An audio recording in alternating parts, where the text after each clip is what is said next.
আসসালামু আলাইকুম মা বোনরা, আপনারা খুব ভালো কাজ করেছেন। জুনিয়র সাকিবের টুনটুনিটা কাইটে দিয়ে যে কি একটা ভালো কাজ করেছেন। এখন যদি দেশের ভিতরে কারোর যদি লজ্জা থাকে মা বোনরা, তাইলে আর কেউ এরকম ধরনের কাজ করার জন্য চেষ্টা করবে না। একটা লোক যদি পপুলার হয়, সে খালি এক চিন্তা করে যে আমি মনে হয় সব কিছু, আমার হাতে সব কিছু ক্ষমতা। আমি পুলিশ, বিডিআর, আনসার, বাংলাদেশের যত সরকারি কর্মকর্তা আছে, যত বাহিনী আছে, তারা মনে হয় আমার কথায় ওঠে আর বসে।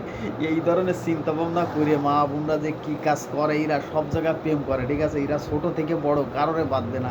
দেখেন 10 বছরের একটা মেয়ে, তার সাথে শারীরিক সম্পর্ক করার জন্যই বহুত চেষ্টা করেছে, ঠিক আছে? তাই আমি বলবো মা বোনরা, আপনাদের মতো মা বোন প্রত্যেক ঘরে ঘরে থাকা উচিত।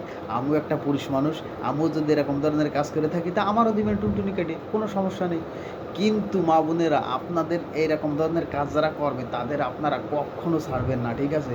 টুনটুনি কাটতেই থাকবেন একভাবে, ঠিক আছে? জুনিয়র সাকিবের যেরকম টুনটুনি কাটিয়েছেন, এরকম যদি ওই যে প্রিন্স মামুনেরও টুনটুনিটা কেটে দিতেন আপনারা, তা যে কী একটা ভালো কাজ করতেন, আসলে বলা যাবে না, ঠিক আছে? লায়লা বেগম কি করলো?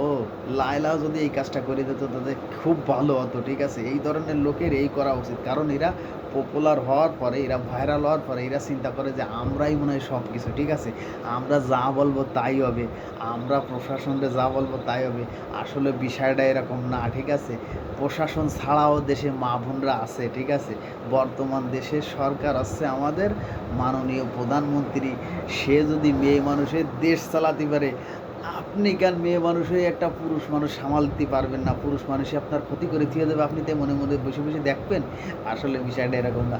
আপনারা ভালো কাজ করেছেন, আপনাদের একটা সেলুট দিতে হয়, ঠিক আছে? আপনাদের সেলুট দেওয়া উচিত। ওকে, গুড বাই।